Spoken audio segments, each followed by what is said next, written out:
Let us now explore on psychoacoustics. What is psychoacoustics? It is the study of hearing relationship between the physical properties of sound and the sensations they produce. Hearing is the process that transforms sound waves into neural signals that are interpreted by our nervous system. Sound waves have their own fluctuations in pressure across the time created by vibration of an object. Example is vibration of any stringed instrument. What is the relationship we have with psychoacoustics on computer science and networking and engineering? Psychoacoustics can't be studied without the help of computer science.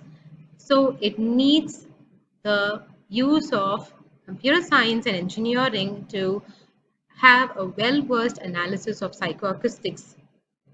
It's applied even today with musical analysis in speech therapy, music therapy, and various artists and musicians use psychoacoustic principles in order to generate artificial music. We see that there is sharp relationship between perception of sound and their own auditory behavior and responses by the human listeners. Let's dwell on topics like sound pressure, power, and loudness. We see that sound pressure, loudness, power are represented in decibel scales because they are measured as relative components. They are used to compare two quantities. Del L can be a comparison of two levels of loudness, L2 minus L1, with respect to the power levels W1 and W2. We always have a reference level W0, which will help us to have a relative representation of the measured signal. So to know the power level of a loudspeaker with W is equal to 0.1 wattage, what would be loudness? It would be 10 log of W by W0. It is 10 log of 0.1 divided by the reference 10 power minus 12, which is 110 decibel. So decibel is essentially a unit given for ratios. Now what is the decibel gain when the power gain is around 40 decibels? So 400 decibels, sorry. Okay. So 400 is equal to 2 into 2 into 100. So we get it to be approximately 26 decibels when we add it logarithmically. Now regarding the sound intensity levels, so we have SIL as a sound intensity level measured as 10 log of I by I naught. So we have an intensity reference of 10 power minus 12 W per meter square. So when I is equal to 10 power minus 4 Weber per meter square, we have Li to be 10 log of I by I naught, 10 log of 10 power minus 4 divided by 10 power minus 12, the reference. So 10 into 8 gives us 80 decibels. So this is very interesting to know that the sound pressure level has a linear response to some frequencies and non-linear response to some other higher frequencies as described by the auditory response of our inner ear. So our ears can respond to extremely small pressure fluctuations, and we are going to measure about the fluctuations that are sensitively analyzed and pondered by our inner ear or our auditory system. So we have intensity of a sound wave proportional to the sound pressure squared. So we have it as P square by rho C. Rho is the density and C is the speed of sound. Now we define the sound pressure level as 20 log of P by the reference P naught. P naught reference is taken as 210 to the power minus 5 pascals. And here are the levels of sound given out by different objects. So when there is a jet takeoff, we see that the sound level soars up to 120 decibels. And a, a sharp shout increases and gives out a sound level of 100 decibel. So about this 110 or 120 decibel, when a human being exposed to such intolerable noise level or sound level, there might be a fatal accident of that individual. When multiple sources are giving out audio signals, meaning sound pressures, how will our auditory system respond?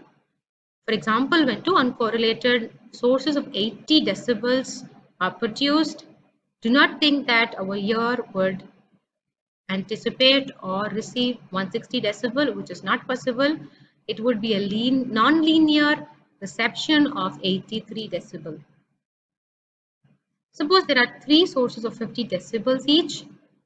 How much of sound pressure level would be perceived by human hearing?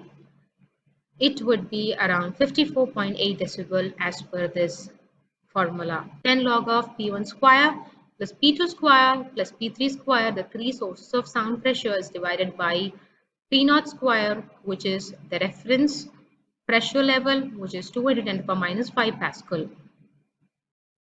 And the sound pressure and intensity are both measured using the sound level meter or the SLM. As you can see in the picture, the relative response is also shown in the graph.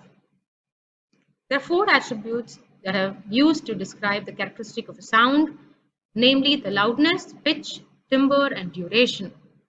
So each of these parameters, they depend upon the physical parameters related as sound pressure, pitch in terms of frequency, timbre as quality, duration as the duration measured in frequency also, and the envelope.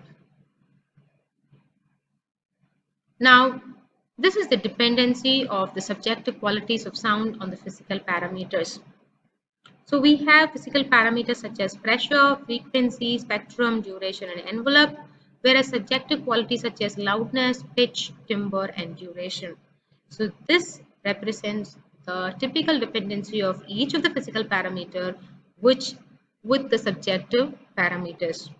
For example, pressure is much related with the subjective quality of loudness, and spectrum is much dependent or related to timbre or quality, and frequency is very much related to pitch. So this is the relationship between subjective qualities such as loudness, pitch, timbre, and duration, and the physical parameters such as pressure, frequency, spectrum, duration, and envelope. And here's a quick assignment for you. You can follow this link to plot the frequency response of your own voice or your singing. Enjoy by plotting your own frequency response following this link. Now, how do we measure the loudness of complex tones? As discussed, loudness depends mainly on sound pressure. It also depends on frequency, spectrum, and duration. Now we have musical dynamics and loudness both on the audio signal processing side and also on the speech signal processing side. Especially on the musical dynamics, we have the fortissimo, forte, mezzo forte, piano, mezzo piano. All of these represent different dynamics by which a singer sings or a person plays instrument. So every dynamic has its own sound intensity level.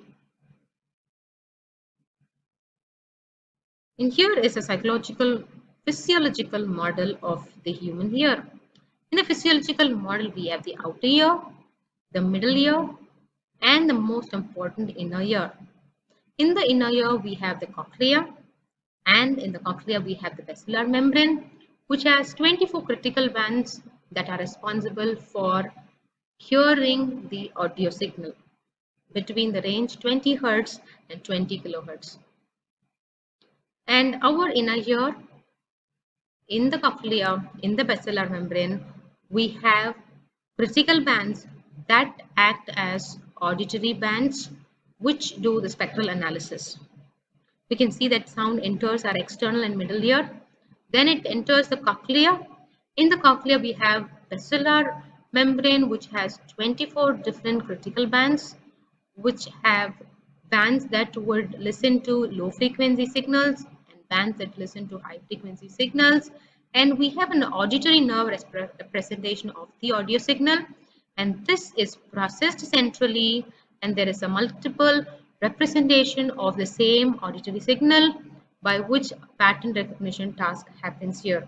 So the database that is already available in the brain is taken for comparison of the newly brought in pattern, and we now bring out a recognition of the audio signal. And perception of loudness. Interestingly, we do not perceive loudness as it is. We have a non-linear way of perceiving loudness above 1000 Hz. And this is represented by the equal loudness level curves that is followed by our human auditory system. So we have a sensitivity at around 3 to 4 kilohertz. Now loudness level is represented by this equation, by which we represent S as C1 into P minus P naught whole power 0.6. Critical bands are nothing but non-uniform frequency analysis performed by the basilar membrane, which can be thought of as equivalent to that of a set of bandpass filters whose frequency responses are increasingly broad with the increasing frequency. This is represented by the given graph. A schematic representation of the bandpass filters are represented by this figure, in which the critical bands are having greater bandwidth as the frequency increases. And this is the central frequency of the critical bandwidth, represented as 25 plus 75 into 1 plus 1.4 FC, the center frequency, divided by 1000 square. Perception of pitch. Pitch is the fundamental frequency of an individual, and it is perceived also as musical sounds of instruments. The relationship between pitch and frequency, pitch plotted in mils and frequency in hertz, is given by this graph of subjective pitch versus frequency, in which we see that up until 1000 hertz it has a linear relationship, after which a non-linearity is brought forth. This is the formula equating the pitch in mils with the actual frequency in hertz. 1127 log base e, or natural logarithm 1 plus f by 700. The subjectively perceived pitch, or the pitch in mils, with a relationship of linear scale up until 1000 hertz with the frequency in hertz, is represented by this graph. And on the right side, we have the 24 critical bands in the basilar membrane of our cochlea, and their central frequency, their lower cutoff frequency and upper cutoff frequency are also mentioned in this tabulation.